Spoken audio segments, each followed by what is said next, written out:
Hola, hoy vamos a dar una mirada sobre la diabetes enfocado en aspectos epidemiológicos, fisiopatológicos, semiológicos y asistenciales, que ya de por sí la diabetes es un tema muy amplio, así que vamos a tratar de dar una mirada general. ¿Por qué la diabetes está tan presente en nuestra práctica, tanto en la guardia, en el consultorio, en la comunidad, en los pacientes internados? Vamos a encontrar pacientes diabéticos en todos lados. La cuestión pasa un poco por la prevalencia que tiene. Muchos de nosotros, nuestros familiares, nuestros conocidos, amigos, muchos de ellos tienen diabetes. Así que vamos a encontrar diabéticos en muchos lugares. La prevalencia es muy alta. En 2017, en Latinoamérica en promedio, la prevalencia fue del 9,2%. Y se estima que para el año 2045 haya un crecimiento del 62%. Para colmo, 40% de los pacientes no saben que tienen diabetes, como suele pasar con muchas enfermedades crónicas, como por ejemplo la hipertensión. En la cuarta encuesta nacional sobre factores de riesgo que realiza el Ministerio de Salud periódicamente, se detectó una prevalencia del 12,7% informado por encuesta. En Argentina, aproximadamente 9.000 personas mueren todos los años por causas relacionadas con la diabetes. También van a encontrar en informes de la OPS en 2022, tal vez valores menores, pero en estos informes excluyen a los pacientes que mueren por enfermedad renal crónica, de los cuales muchos son diabéticos.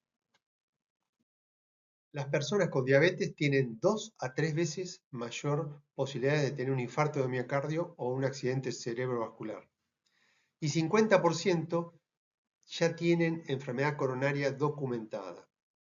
La retinopatía diabética es la segunda causa de ceguera y hay aproximadamente 8.500 personas que se dializan causados por nefropatía diabética. También la mitad de las amputaciones no traumáticas se deben a esta enfermedad. Con respecto a la fisiopatología, intervienen factores genéticos y ambientales. Por un lado, la menor secreción de insulina por las células beta, con insulinoresistencia por la obesidad, que necesita para poder ejercer su acción la insulina tener concentraciones 3 a 5 veces más altas que la que tienen las personas que no tienen diabetes.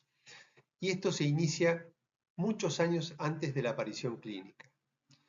Por otro lado, el componente genético amerindio hace que esta enfermedad sea muy prevalente en Latinoamérica y la herencia se extiende desde la línea de los abuelos y desde los primeros años de vida.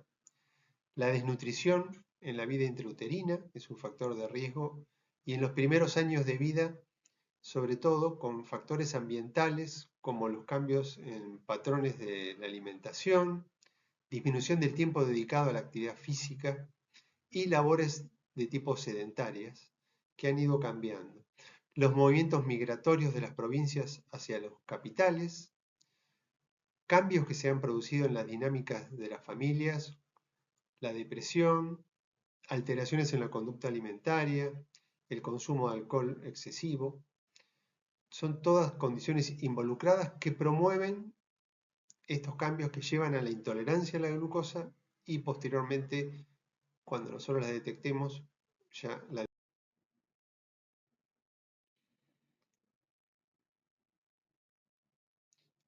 Durante muchos años se habló de dos mecanismos para la producción de la diabetes, como son la disminución de la producción de insulina para la diabetes tipo 1, por eso se la llamaba diabetes tipo 1, y la disminución de producción de insulina y resistencia a la insulina para la diabetes tipo 2. Por eso que se las clasificaba en 1 y 2 con ese concepto. En el año 2009, el doctor De Fronzo publica un artículo en donde habla del octeto ominoso. todos los órganos que pueden intervenir en la diabetes y conducir a la hiperglucemia, como por ejemplo la disfunción de las células alfa de los islotes pancreáticos con aumento de la producción de glucagón, a nivel renal, un aumento de la reabsorción tubular de glucosa, a nivel intestinal, un descenso del efecto incretina. En el sistema nervioso puede haber alteraciones a nivel de neurotransmisores, y la alteración muy significativa que está relacionada con la obesidad central, en donde hay alteraciones fisiopatológicas del tejido adiposo que se vuelve disfuncional y que con el tiempo llevará a un estado protrombótico, proinflamatorio, dismetabólico, con alteración del metabolismo de hidratos de carbono, lípidos y proteínas, y con activación del sistema de renina, angiotensina, aldosterona.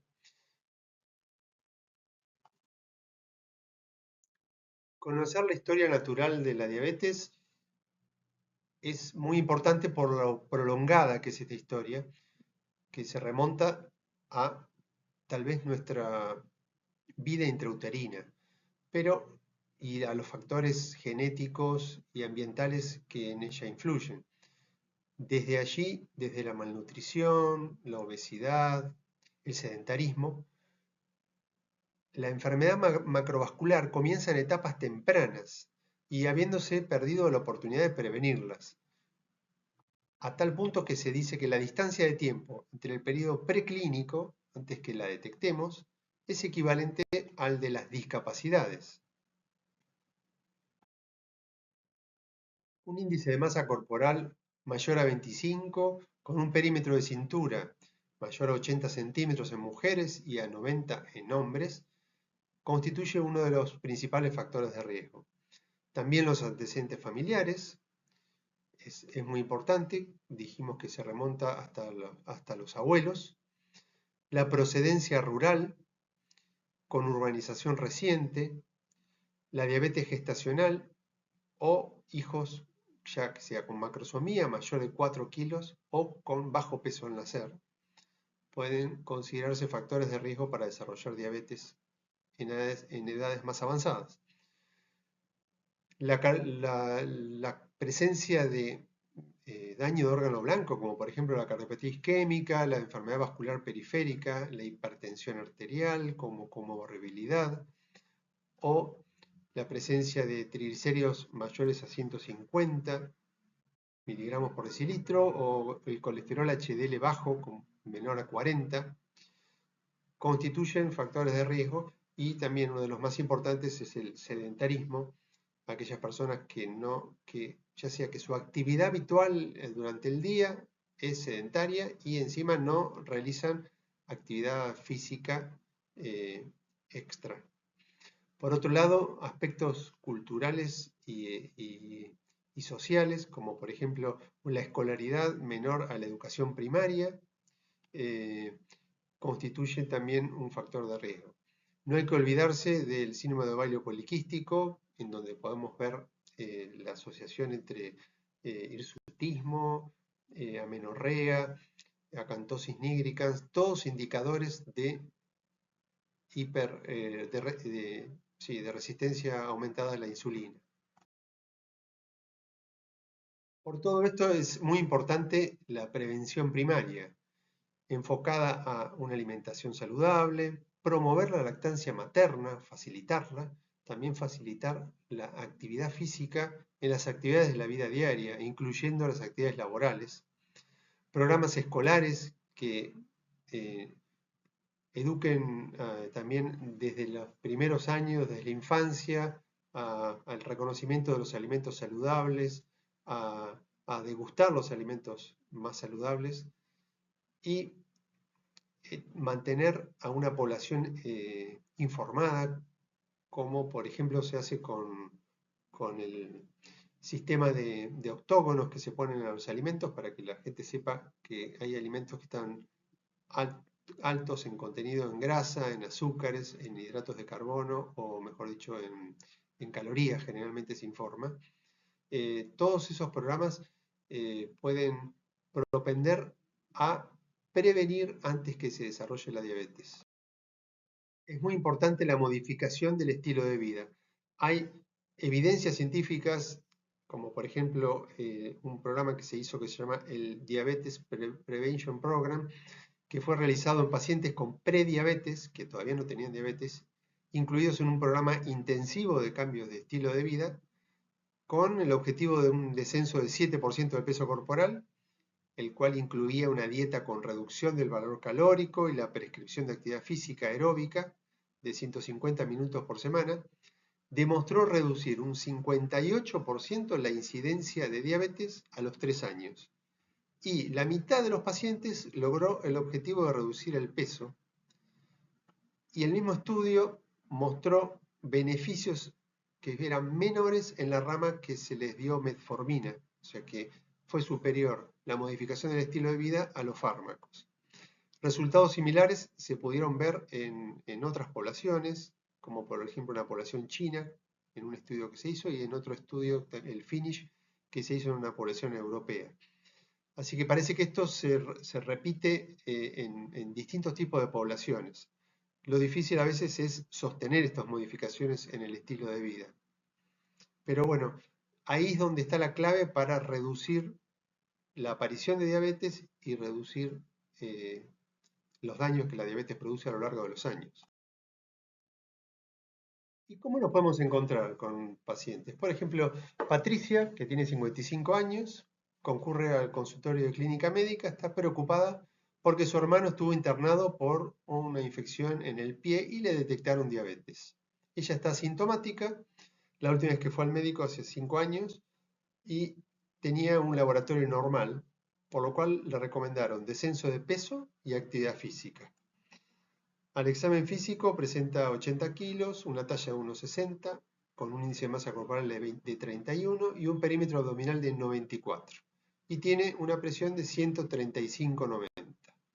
A ella le pedimos que se realice un laboratorio y vamos a ver qué pasa.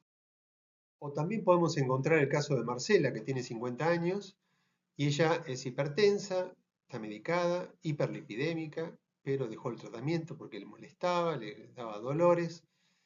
Ronca por la noche, su esposo dice que por momentos como que deja de respirar. Y el examen físico presenta también un índice de masa corporal aumentado de 33, con un perímetro abdominal de 100, tiene la presión 140/90, hiperpigmentación en la piel del cuello y de las axilas, el resto del examen es normal y trae un laboratorio con una glucemia de 167, una hemoglobina glicosilada de 7,8%, con un colesterol de 287, triglicéridos de 200, creatinina de 0,97 y una microalbuminuria negativa. Es importante diferenciar diagnóstico de definición, ¿no? ¿Por qué? Porque la definición describe todo lo que conlleva la diabetes, ¿no? La diabetes es un desorden metabólico de múltiples etiologías y lo más importante que se caracteriza por hiperglucemia crónica y los disturbios en el metabolismo es de todo, hidratos de carbono, grasas, proteínas, y resulta en un defecto o en la acción o en la secreción de la insulina.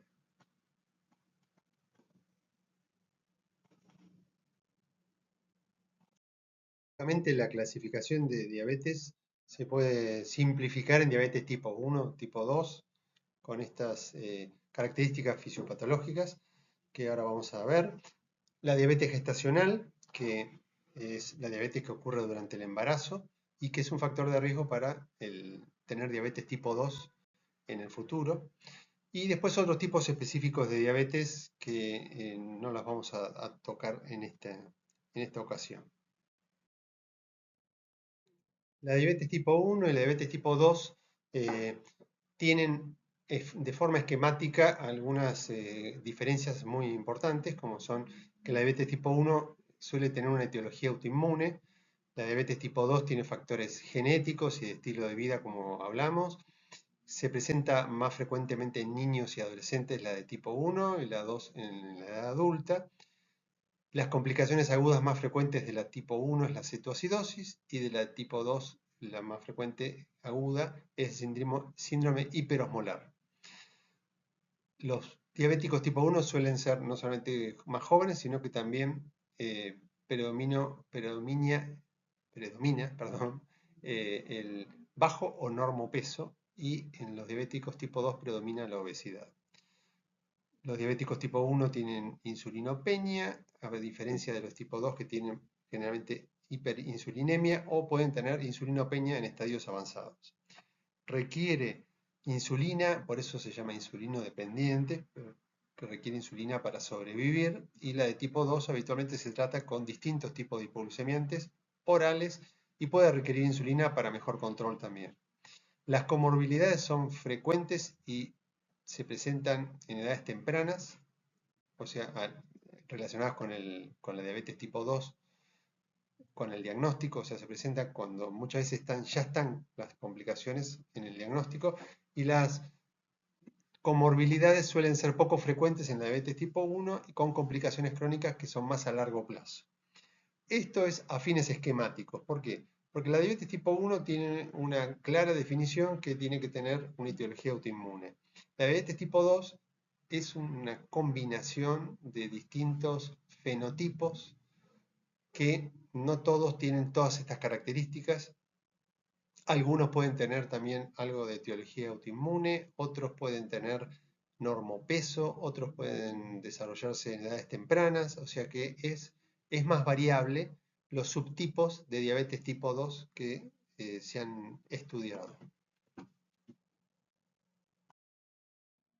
Y a diferencia de la definición, el diagnóstico tiene reglas estrictas que establece la comunidad científica. En este caso, hay varias maneras de diagnosticarlo. Uno es tener los síntomas de diabetes, las famosas 4P que ahora vamos a ver, más una glucemia al azar mayor a 200. Otra es tener glucemia en ayuno mayor a 126 en 2 oportunidades en personas asintomáticas, o tener una glucemia mayor de 200 en una prueba de tolerancia oral a la glucosa a las 2 horas, o una hemoglobina glicosilada mayor o igual a 6,5.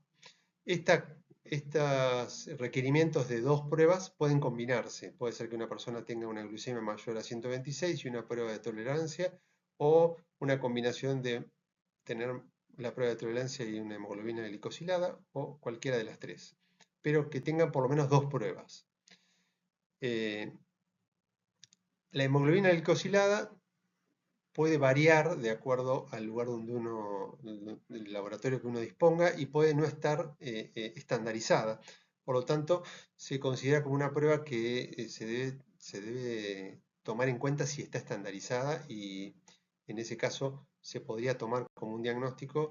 Si no, habría que hacer alguna de las otras dos pruebas, que son una que es más sencilla, como la glucemia, otra que es más compleja, como la prueba de tolerancia a la glucosa.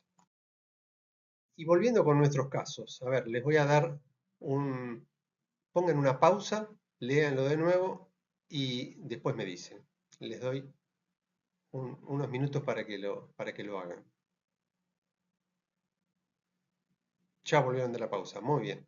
Entonces, Patricia, qué es lo que le pedimos que se realice un laboratorio? ¿Por qué le pedimos que se realice un laboratorio?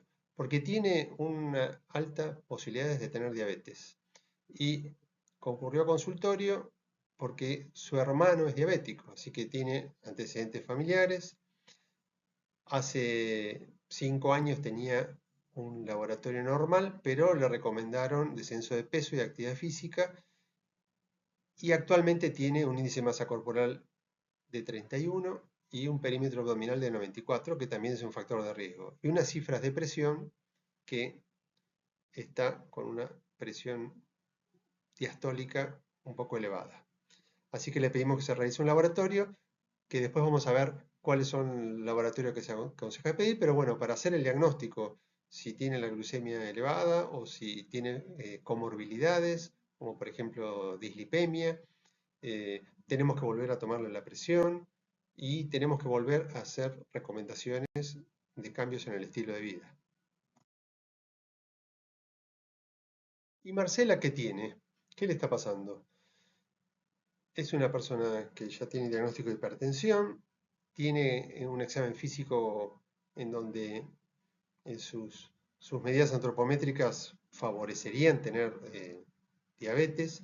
Encima tiene ronca por la noche, parece que tuviera apneas del sueño, tiene hiperlipidemia, o sea, tiene muchos factores de riesgo para tener diabetes. Y trae el laboratorio con una glucemia de 167, o sea, más de 126, una hemoglobina glicosilada de 7,8 y encima tiene la dislipemia que ya tenía diagnosticada, la sigue teniendo. Así que bueno, acá podemos llegar al diagnóstico de que Marcela tiene diabetes tipo 2. ¿Cómo se pueden presentar nuestros pacientes? Vamos a ver algunos casos más. Por ejemplo, Joaquín tiene 19 años, estudiante, consulta en la guardia. Habitualmente sano y las últimas semanas está con poliuria, polidipsia, sed. Se presenta a la guardia del hospital por vómitos, tendencia al sueño, dolor abdominal. Al examen es un joven delgado y está con mucosas secas, signo del pliegue en la piel y aliento con olor a fruta. ¿Qué tendrá Joaquín? Vamos a... O el caso de José, que consultó a la guardia, lo acaban de subir al piso, estamos en la internación y estamos en guardia de piso, en el piso de clínica médica, y el residente de primero lo va a evaluar, consultó a la guardia por una lesión en el pie. Tiene antecedentes de diabetes tipo 2 de 10 años con escasos controles médicos. Un infarto hace 10 años, hipertensión de igual fecha y al examen físico tiene los dos primeros dedos del pie derecho con signos de necrosis, con pulsos tibiales, ausencia de pulsos tibiales posteriores, pedios y popliteos. Al laboratorio tiene una creatinina de 2 miligramos por decilitro y una relación albúmina-creatinina de 120 que se hizo por guardia. El caso de Marcelo, que tiene 54 años y concurre tras cambio de médico, quien lo trataba por diabetes durante 8 años. Está en tratamiento con metformina 850 por 2, ha recibido glimepirida, insulina con malos resultados. Y es más, se fue enojado con el médico anterior porque le daba muchos medicamentos y caros. Toma enalapril, presenta disfunción eréctil y adormecimiento de pies. Pesa 95 kilos, 1,76 m, con un índice masa corporal de 30 y está hipertenso. Al examen neurológico de miembros inferiores tiene una alteración de la sensibilidad vibratoria y una reflexia aquiliana. También tenemos el caso de Marcela, que llamó a un servicio de ambulancia. Los médicos concurrieron al domicilio porque la encontraron caída en la cocina con pérdida de conciencia y no pueden despertarla. Es diabética tipo 2 en tratamiento con glibenclamida y metformina. Y estaba cursando un cuadro de vómitos y diarrea en tratamiento con dieta. Ya vamos a ir viendo cada uno de estos casos.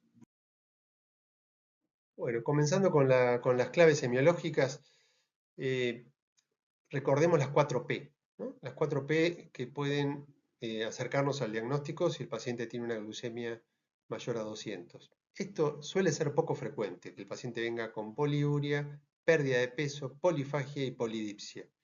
Lo más frecuente es que nosotros detectemos una diabetes a través de los análisis y que los pacientes no suelen tener síntomas, pero pueden venir con síntomas y eso puede modificarnos la terapéutica inicial. Hay datos que tenemos que recabar en la anamnesis, como los antecedentes heredados familiares, los hábitos como la alimentación, preguntar qué desayuna, qué almuerza, qué cena, si es que hace todo ese tipo de comidas, el hábito el tabaquismo como problema de salud, el consumo de alcohol, la actividad física y si está vacunado, tiene vacunación antigripal y antineumocóxica. Es importante realizar un examen completo orientado al problema para detectar tempranamente las comorbilidades, factores de riesgo y complicaciones. Medirlo, pesarlo, medirle el perímetro abdominal para determinar el índice de masa corporal y el perímetro de cintura. La toma de tensión arterial en posición sentado y en posición parado para ver si hay hipotensión ortostática. La auscultación cardíaca, carotidia y femoral para ver si hay soplos. Inspeccionar la piel y las faneras en busca de la presencia de acantosis nigricans en región posterior del cuello y en las axilas. El examen bucal, buscando la presencia de gingivitis y ver el estado de las piezas dentarias. El fondo de ojo, que debe realizarse con pupila dilatada, por lo cual puede ser que uno lo haga, depende de donde trabaje, como médico. Uno lo puede hacer en el consultorio si adquiere entrenamiento o lo puede mandar a un oftalmólogo para que haga un examen con mayor experiencia. Que hemos hecho hasta ahora, la inspección del pie, el examen del calzado, nos permiten valorar también el grado de educación diabetológica que tiene el paciente. Hay que verificarlo en cada visita con los pies sacando las medias, pie desnudo, ver el estado del calzado, hacer la prueba del signo del rezo para evaluar disminución de la movilidad, donde se juntan las manos, así, porque la presencia de este signo, que no logra hacer el signo del rezo, indica que hay alguna anormalidad que si lo tiene en las manos lo puede tener también en los pies. Las condiciones de higiene son muy importantes porque ante cualquier trauma, si las condiciones de higiene no son buenas, la herida se va a infectar muy fácilmente. Ver la presencia de heridas, hematomas, cambios de color, edema o signos de lesión por presión del calzado aumentada. Ver las deformidades, porque el pie tiende a producir deformaciones, aumento de la temperatura local, que puede ser un signo de infección o de una lesión. La presencia de micosis interdigital en los pies también es muy importante. La hiperkeratosis que predispone a las fisuras en la piel y que ahí se produzcan las primeras lesiones. La presencia de escoriaciones, úlceras, abscesos. La presencia de gangrena también es importante. Y a la palpación, ver los pulsos pedios, los tibiales posteriores, el edema maleolar, la temperatura, el signo también del abanico, que sería la posibilidad de separar los dedos así del pie, investigando la presencia de síntomas también de claudicación intermitente, o hacer el índice de tobillo-brazo que estuvimos viendo en el seminario de arteriopatía periférica. El examen neurológico, fundamental, que incluye la pérdida de la sensación de la protección a través del monofilamento de nylon o la sensibilidad vibratoria mediante el diapasón de 256 Hz, el reflejo patelar, el reflejo aquiliano. Todos esos datos son muy importantes hacerlos dentro de lo posible periódicamente, tener un sistema de registro donde uno sepa que lo está haciendo periódicamente. No es necesario hacerlo en todas las consultas, pero hay que ir distribuyendo las consultas para que todo este examen se pueda ir haciendo a lo largo de varias consultas. Los pacientes con diabetes pueden presentar complicaciones agudas o complicaciones crónicas también. Dentro de las complicaciones agudas, una de las complicaciones de los tratamientos muchas veces puede ser la aparición de hipoglucemia. Es muy importante educar a los pacientes en cómo resolver una hipoglucemia, cómo detectarla. Acá en el gráfico pueden verse desde síntomas neurovegetativos como sudoración, palpitaciones, sensación de temblor, dolor de cabeza, hasta síntomas neurocognitivos que semejen cuadros confusionales, desde cuadros confusionales, cuadros de excitación, hasta a veces pueden parecer cuadros psiquiátricos que están producidos por una hipoglucemia.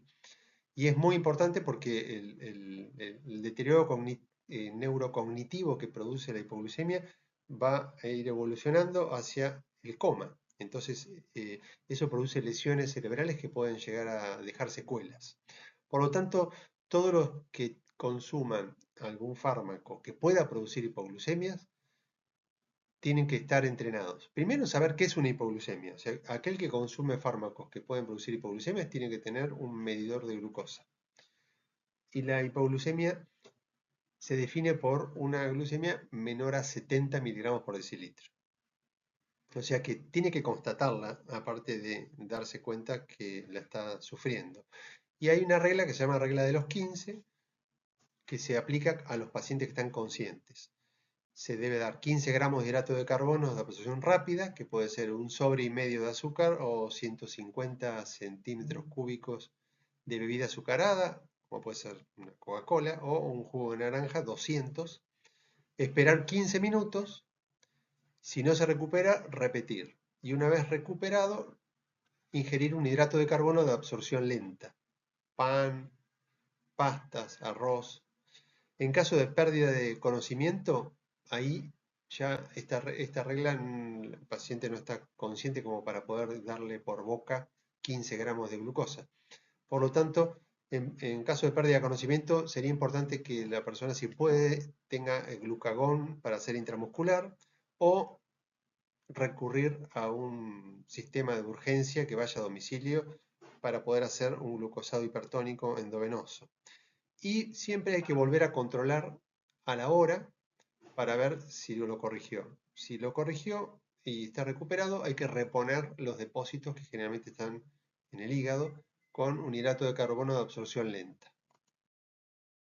Otros cuadros que pueden cursar con trastornos también de la conciencia son importantes de diferenciar.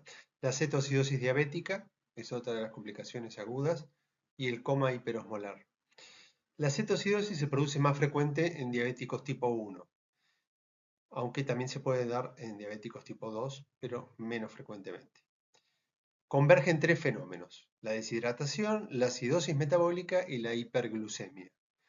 Por lo que el paciente se puede presentar con signos de deshidratación, principalmente mucosas secas, signo del pliegue, el aliento cetónico por la presencia de los cuerpos cetónicos, este aliento que le llamamos frutal.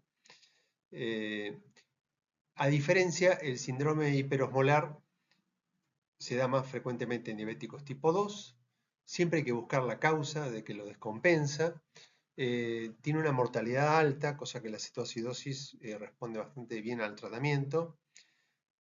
La cetoacidosis se instala más rápidamente que el coma hiperosmolar.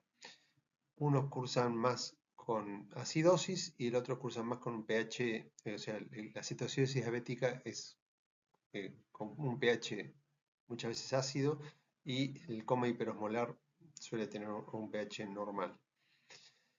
Y bueno, hay otras características también, pero es importante detectarlo y tratarlo a tiempo porque pueden tener alta mortalidad también. Por lo tanto, volvamos a la guardia, ¿no? Que había concurrido Joaquín, el estudiante, que presentaba poliuria, polidipsia y sed, con lo cual demuestra que probablemente tenga hiperglucemia, vómitos, tendencia al sueño, dolor abdominal, que también puede ser un diagnóstico diferencial de abdomen agudo, y el examen es delgado, tiene las mucosas secas, el signo del pliegue y el aliento con olor a fruta.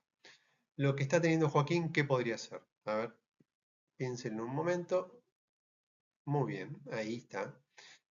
Lo que tiene Joaquín es un cuadro de debut de diabetes, porque él no sabía que era diabético, de cetoacidosis diabética. O sea, eh, obviamente va a requerir internación y tratamiento.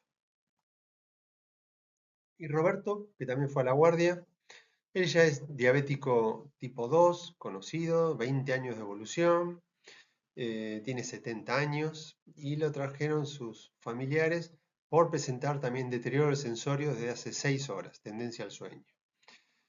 Se venía quejando de sed y poliuria, o sea que su diabetes parece que estaba descompensada la parte de la glucemia, ¿no? Y 2 días antes de consultar había tenido un episodio de fiebre que se dio al tomar paracetamol. Y en la casa le quisieron medir la glucemia y el dispositivo decía high, como que no llegaba a medirlo. O sea que tenía unas glucemias muy altas, casi de 500.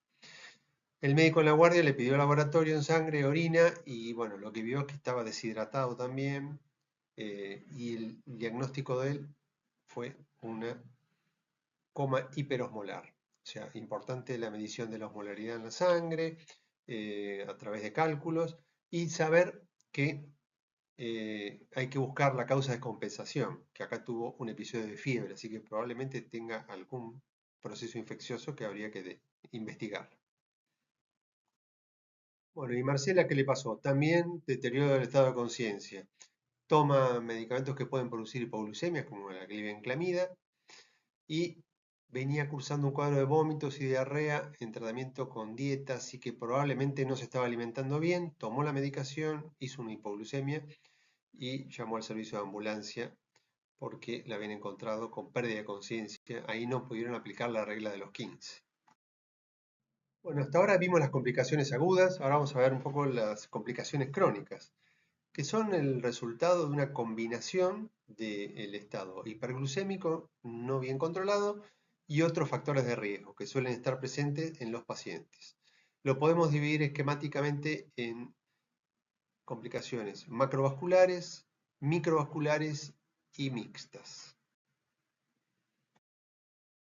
Una de las complicaciones microvasculares es el daño, el deterioro de la visión a través de daño en la retina, o sea, lo que se llama retinopatía diabética. ¿Qué se va produciendo? Se va produciendo a partir de daños en la vasculatura, se produce isquemia en el ojo isquémico lo que hace es tratar de reemplazar eso creando nuevos vasos.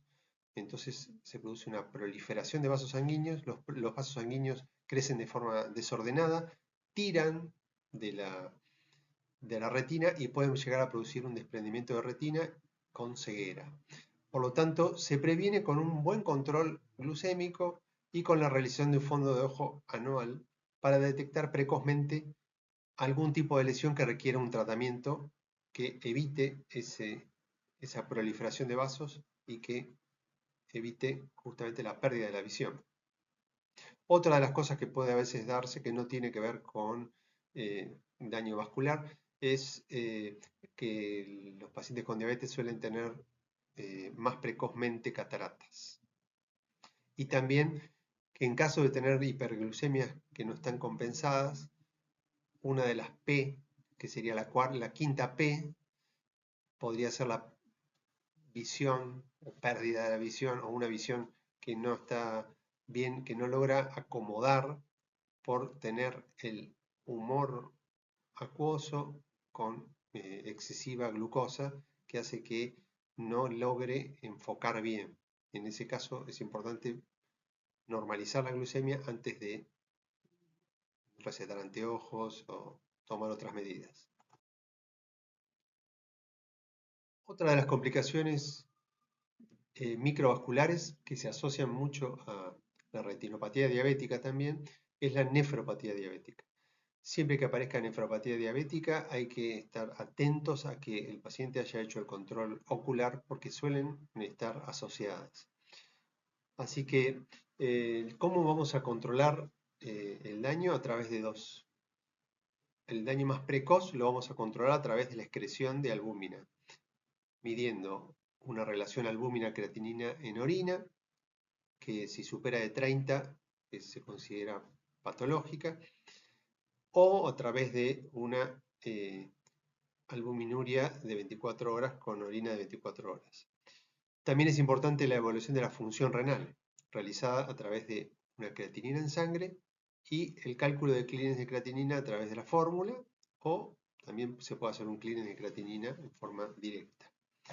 Cuando aparece la microalbuminuria, o sea, cuando aparece ya más de 30 de albúmina en orina, ya comienza a afectarse la función renal, que se puede afectar de manera asintomática hasta estadios avanzados y puede terminar perdiendo la función renal y requerir diálisis. Por eso, tanto la retinopatía o la nefropatía se pueden detectar tempranamente y tomar medidas.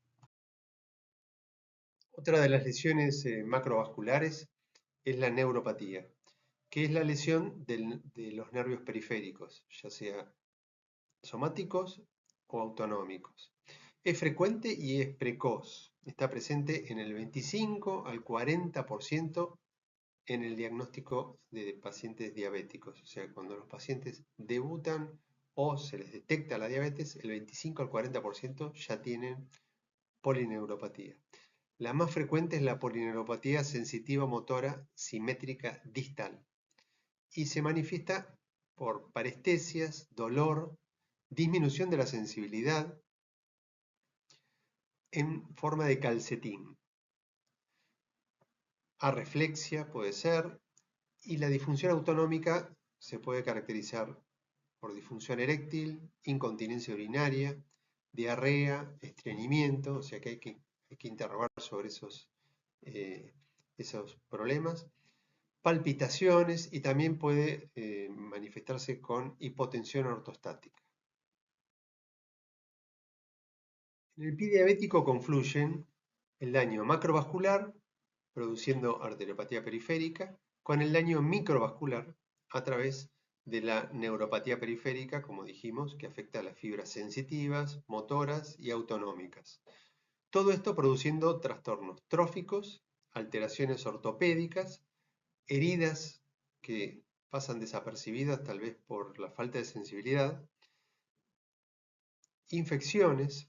Por eso es clave la inspección de los pies en cada una de las consultas y la educación para el cuidado de los pies, de cómo se deben cortar las uñas, qué tipo de medias deben usar, que deben mirar todos los días los pies a ver si tienen alguna lesión y que en caso de lesión constituye una urgencia y deben en el lapso de 24 horas ponerse en contacto con el sistema de salud. Por último, tenemos el daño macrovascular, que también afecta arterias de mediano y gran tamaño, como pueden ser afectar las arterias coronarias, las del sistema nervioso central y arterias periféricas, produciendo infartos cardíacos, infartos cerebrales, así como también claudicación intermitente. Y aquí desempeñan un rol clave no tanto el control adecuado de la glucemia, sino factores concomitantes como puede ser la hipertensión arterial, la dislipemia y el tabaquismo. Y nos ayuda para su control hacer la palpación de pulsos, ocultación de soplos carotídeos, la ecografía abdominal para ver aneurismas de arteria abdominal, de arteria aorta, y se puede hacer también exámenes complementarios como el ecodoppler, así como el control cardiológico anual que requiere todo paciente diabético. Y volviendo a nuestros casos, acá teníamos el caso de José, que llegó a la internación y lo habían subido al piso. ¿Qué le pasa a José? Bueno, José tiene una lesión en el pie que ya al examen físico presenta 2 dedos del pie derecho con signo de necrosis y tiene ausencia de pulsos tibial posterior, pedio y popliteo. O sea que este paciente tiene, ¿qué es lo que tiene? Es diabético, tiene antecedentes vasculares porque tuvo un IAM, o sea que tiene daño ya macrovascular, es hipertenso, o sea la comorbilidad que suele acompañar, no sabemos muy bien si fuma o no fuma o si fumó previamente, pero tenemos algunos datos de laboratorio como que también tiene daño renal y tiene ya signos de arteriopatía y ya vino por una lesión en el pie avanzada, como a veces suele pasar. O sea, lo que tiene es un pie diabético ya estadio 3 seguramente. Bueno, y Marcelo también concurrió al consultorio. El médico que lo trataba ha habido algún inconveniente en la relación médico-paciente, porque es muy importante la relación médico-paciente en el tratamiento de las patologías crónicas, ni hablar en el caso de la diabetes. Y el tratamiento estaba con tratamiento con metformina, ha recibido múltiples tratamientos y lo que presenta es, bueno, que realmente no tiene una buena evolución en y presenta daño neurológico, como es la disfunción eréctil, el adormecimiento de pies y el examen neurológico que presenta alteración de la sensibilidad y arreflexia quiliana.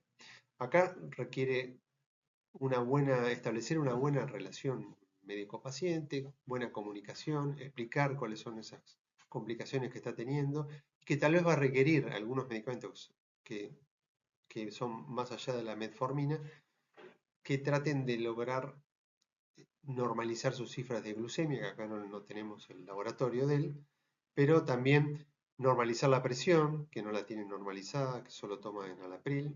Habrá que ver si hay que agregar medicamentos. Habrá que ver también los cambios en el estilo de vida, cómo los puede llevar adelante Marcelo. En todos estos casos hemos visto algunos de los exámenes complementarios que les pedimos a los pacientes, pero recuerden que siempre que uno pide un examen complementario tiene que saber para qué lo pide, para saber cómo interpretar el resultado, ¿no? En este caso, planteemos qué exámenes complementarios le podemos pedir a los pacientes de manera rutinaria, por lo menos una vez por año algunos, otros con más frecuencia, por lo menos 2 veces por año, pero por lo menos una vez por año hay que pedir estos análisis. El hemograma. ¿Por qué pedimos hemograma? Bueno, porque si vamos a interpretar una hemoglobina glicosilada, tenemos que saber qué hemoglobina tiene y si el paciente tiene anemia, la hemoglobina glicosilada no va a ser confiable. La glucemia, que nos va a servir mucho más a los fines diagnósticos y a los fines de evaluar síntomas de hiperglucemia. Recuerden que para que una persona tenga síntomas de hiperglucemia, en general tiene que tener más de 200 de glucemia en ayunas. La hemoglobina glicosilada, que vamos a establecer valores de acuerdo a determinadas características de los pacientes. Por ahí los pacientes más frágiles podemos tener una hemoglobina glicosilada que esté entre 7, 8, 8 y medio. Y en pacientes más fuertes, más jóvenes, que tienen una expectativa de vida más larga, tratar de que la hemoglobina glicosilada no supere 7. La creatinina, para ver la función renal, vimos como detección de daño renal, pero que muchas veces es tardío, que nos va a ser más utilidad la relación albúmina-creatinina en orina, que llamamos RAC.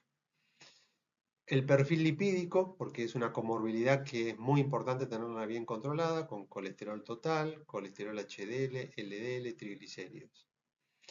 Y después, para evaluar daño de órgano blanco también, el electrocardiograma o el ecocardiograma va a depender de la disponibilidad y de la frecuencia que lo hagamos, pero por lo menos un electrocardiograma tiene que tener un paciente para detectar algún daño como puede ser hipertrofia ventrículo izquierdo, cambios en el eje, alguna arritmia. Va a ser muy importante tener por lo menos uno anual.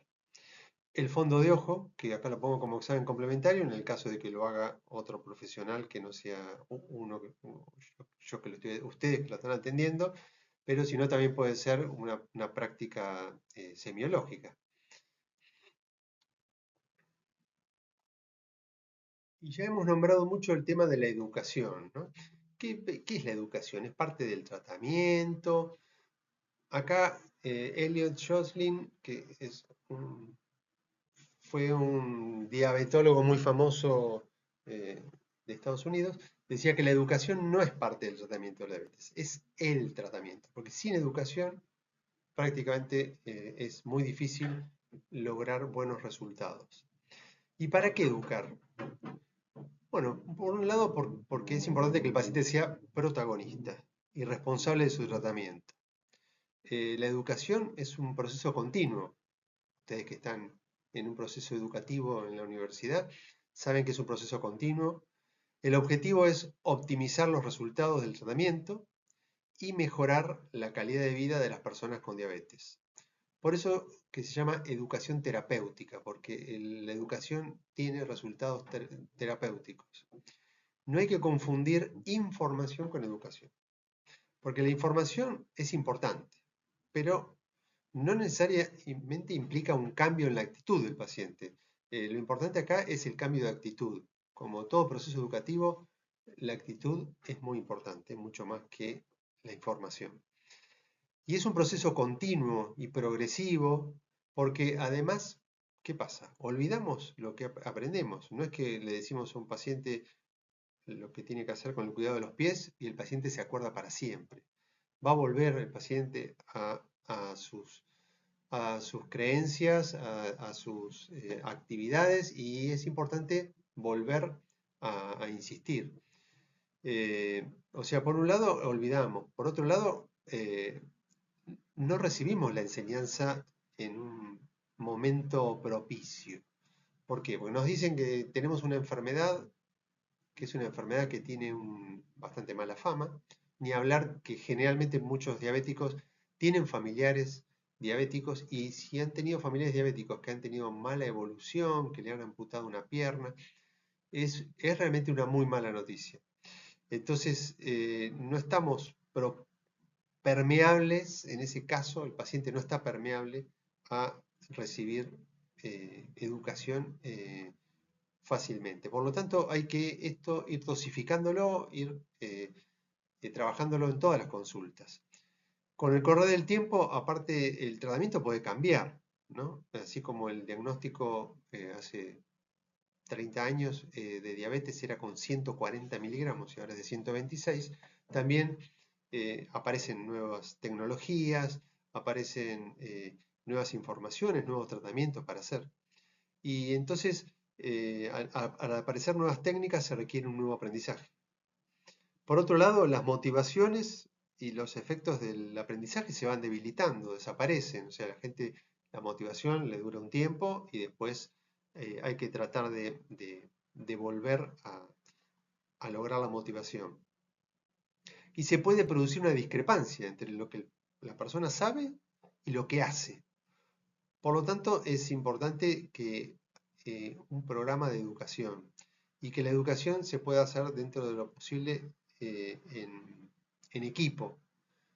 Hay programas de educación en algunas instituciones que se llevan adelante y que se llevan adelante en equipo, tal vez con nutricionistas, con kinesiólogos, profesores de educación física, médicos, enfermeros, eh, con cualquiera de todos estos profesionales que formen parte de un equipo. Y es importante entonces renovar y actualizar los conocimientos y incorporar las prácticas adecuadas. Entonces, ¿cuándo y dónde vamos a hacer la educación? La educación la inicia el médico cuando hace el diagnóstico. También la educación puede iniciarse en un control glucémico eh, comunitario. Ustedes que han concurrido muchas veces a la carpa de la Escuela de Medicina, cuando se detecta un paciente que tiene una hiperglucemia, si es que se hacen los controles de glucemia en algunas oportunidades, pueden actuar ahí ya con las primeras medidas de educación. Entonces, al diagnóstico y en todas las primeras citas, ya ahí arranca. Después, en el seguimiento anual o semestral rutinario, en el momento que desarrolla o empeora alguna complicación, es un momento donde hay más motivación. También en la transición de un grupo etario a otro, porque por ejemplo los diabéticos tipo 1 pueden ser niños, después pueden ser adolescentes y después son adultos.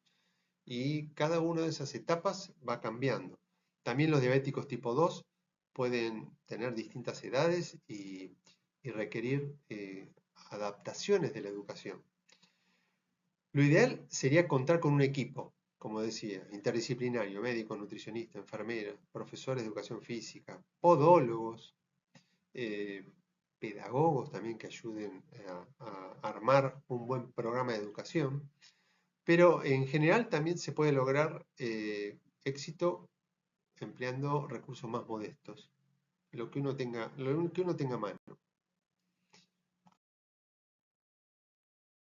Y así como el pilar básico es la educación, también hay otros pilares que son la alimentación y el ejercicio.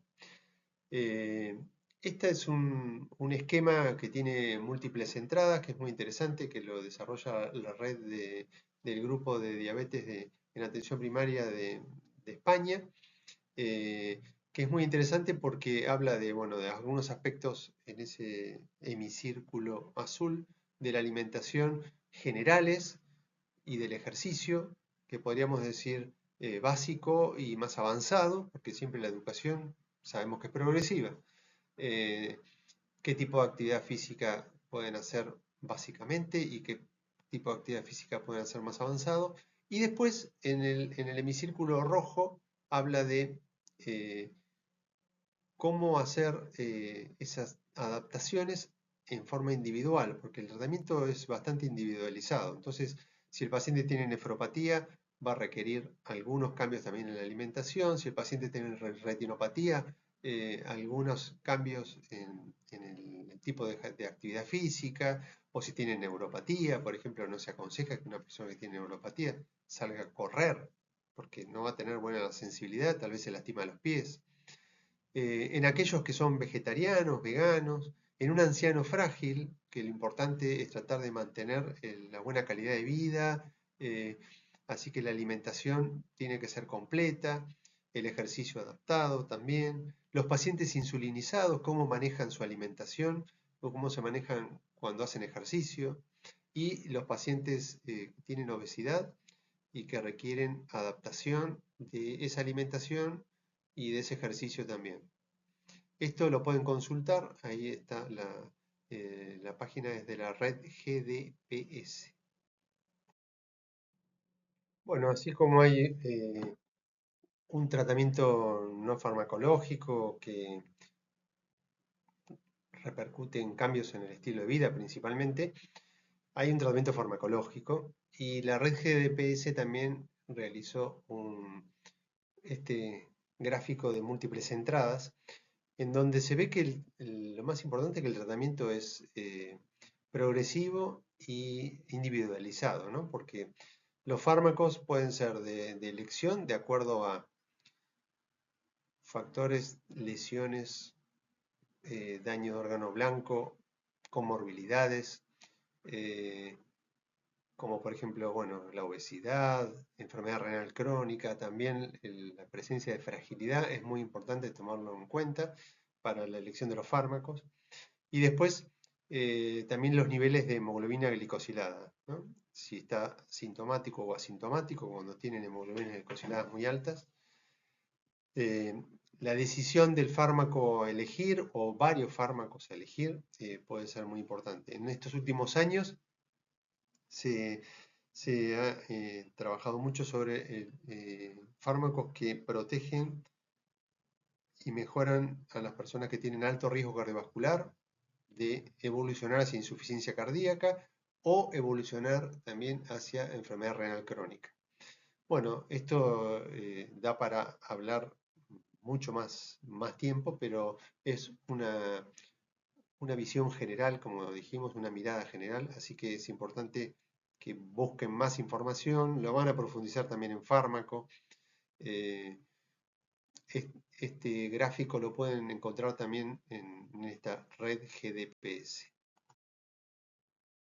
Bueno, y por último, a modo de conclusión, hay que recordar cuáles son las claves para la atención de los pacientes con diabetes.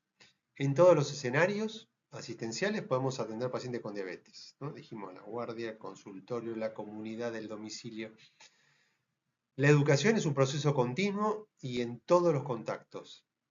El seguimiento a largo plazo, desde el diagnóstico, la atención accesible y de calidad, también contribuyen al buen pronóstico. Y la relación paciente-equipo de salud es fundamental para el buen control.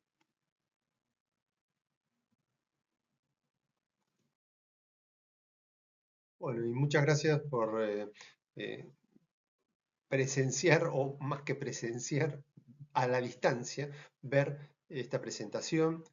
Esto es una mirada general, global, así que van a tener que profundizar, van a tener que leer bastante también para tener más ideas sobre la diabetes. Se van a encontrar nuevamente con el tema de diabetes cuando cursen otras asignaturas, MIC 2, cuando hagan la PFO, en la práctica médica, por supuesto, ni hablar.